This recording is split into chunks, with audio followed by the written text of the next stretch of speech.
भागवत गीता अर्थात भगवान द्वारा गाया गया गीत।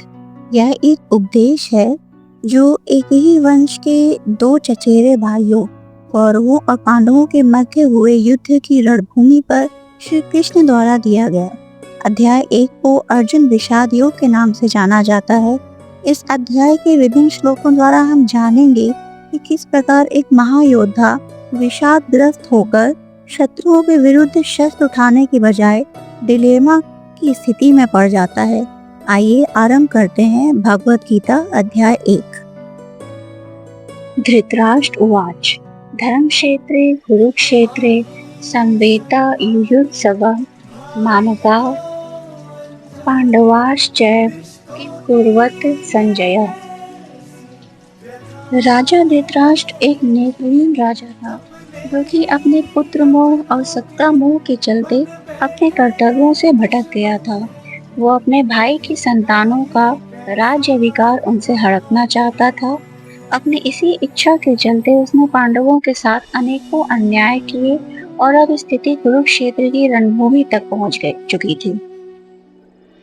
इस श्लोक में धृतराष्ट्र अपने मंत्री संजय से पूछ रहे हैं कि रणभूमि में पहुंचने पर के व उनके अनुज पांडु पुत्र क्या कर रहे हैं। अब यह तो स्पष्ट है कि वे लोग युद्धभूमि में केवल और केवल युद्ध के उद्देश्य से ही एकत्रित हुए थे। फिर भी धृतराष्ट्र ने ऐसा प्रश्न क्यों किया? संभवतः धृतराष्ट्र ये जानते थे कि कुरुक्षेत्र की भूमि एक धर्म क्षेत्र है। इस पवित्र भूमि को देवताओं की तपोभूमि भी कहा जाता है, इसलिए यह धर्म को ही फलीभूत करेगी। और धृतराष्ट्र की आर्मी धर्म के पक्ष में नहीं थी। वो जानते थे कि उन्होंने और उनके पुत्रों ने हस्तिनापुर के असली वारिस से उनका अधिकार छीनने का अधर्म किया है, जिसका अपराध बोध उनके मन में था। उन्हें डर था कि कहीं इस पवित्र भूमि के प्रभाव के चलते उनके पुत्रों में सही और गलत में अंतर करने का विवेक न जागृत हो जाए और वे शांति के लिए समझौता करने को तैयार न हो जाए। इस प्रकार सोचकर वे बहुत निराश हो रहे थे।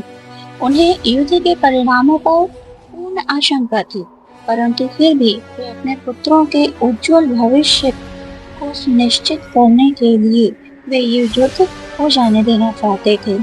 इसलिए उन्होंने संजय से ऐसी बात पूछी।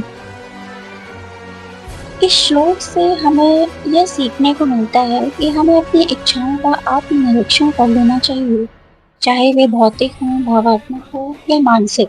उन्हें बिना सोचे समझे अपनाने की बजाय उन्हें गहराई से समझना चाहिए कि हमारी इच्छा वास्तव में हमारी है भी या नहीं, या दूसरों द्वारा थोपी हुई है।